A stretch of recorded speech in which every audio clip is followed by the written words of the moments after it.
Yiddish proverbs express well these considerations. Seichel is an idle Sach. Wisdom is a precious thing.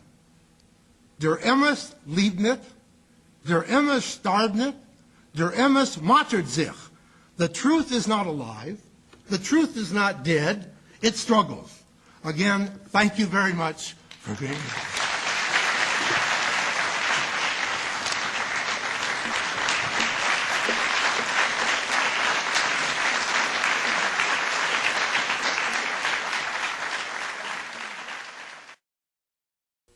Now to George Galloway's Viva Palestina mission to Gaza this July.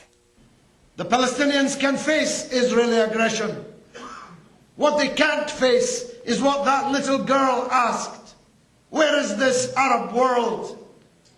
Where is this Ummah? Why did they leave us alone? It's the siege that's destroying the people in Gaza.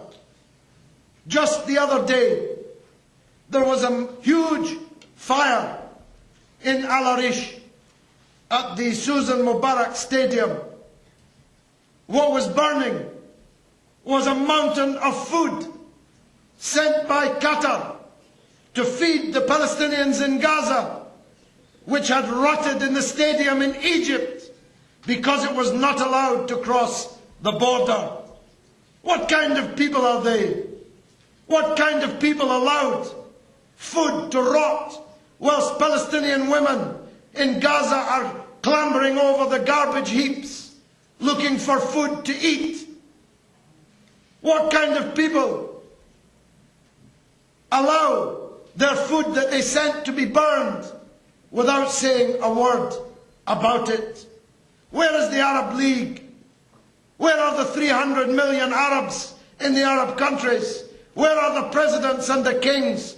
Where are the billionaires and the trillionaires? How can Arabs and Muslims be allowed to starve in a siege imposed only because they had a free election and they elected somebody that London and Washington doesn't like?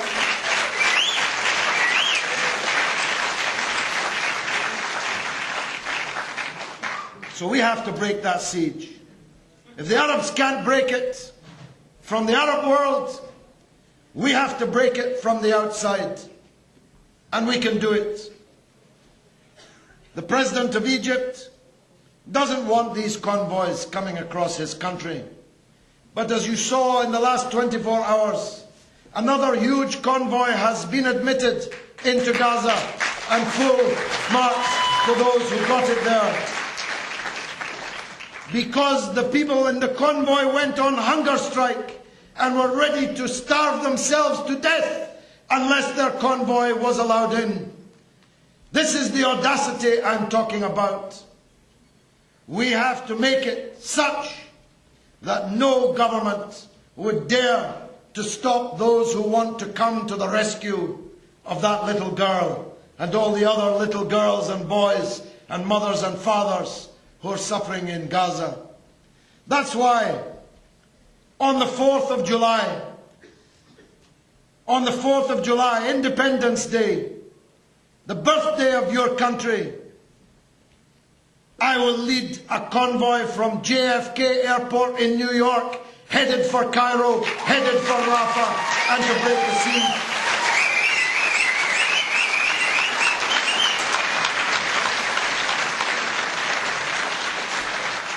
You don't have to drive all the way.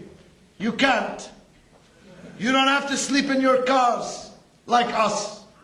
All you have to do is raise the money, get to New York, and fly to Cairo, where we will already have purchased the vehicles and the aid. We need to load the aid onto the vehicles, put American flags on the front, and drive to Gaza. Galloway and former Georgia Congresswoman Cynthia McKinney led 200 Americans into the Gaza Strip on July 15th. After endless roadblocks from Egyptian authorities and the American embassy in Egypt, which forced the Americans to sign a statement saying that the embassy would do nothing for any American who went into the Gaza Strip. They made it in, but they were only allowed to bring in half of the $1 million worth of supplies they had collected for Gaza. And they were only allowed to stay by the Egyptians for 24 hours in the Gaza Strip. They had to then leave. Disgraceful conduct by Egypt's Mubarak and our own President, Barack Obama. That's our program for today. See you next week at this time. I'm Stanley Heller, and this is The Struggle.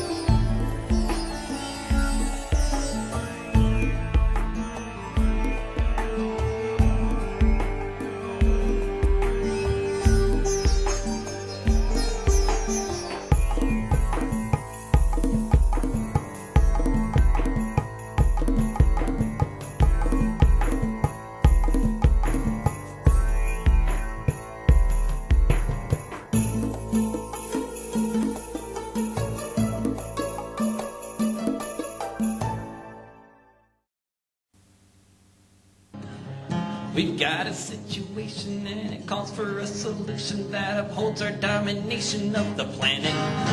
We're gonna make our case and we're gonna make it well. And if you don't like our logic, you can it. We'll use impeccable intelligence from any country in the world, as long as we all see eye to eye. And if we don't find quite what we need, we know what to do. Just look into the camera and lie.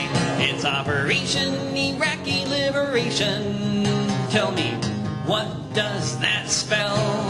Operation Iraqi Liberation. O-I-L. Lovely. We'll lie about the missiles and the nuclear research. We'll lie about uranium. We'll build military bases and smile for reporters as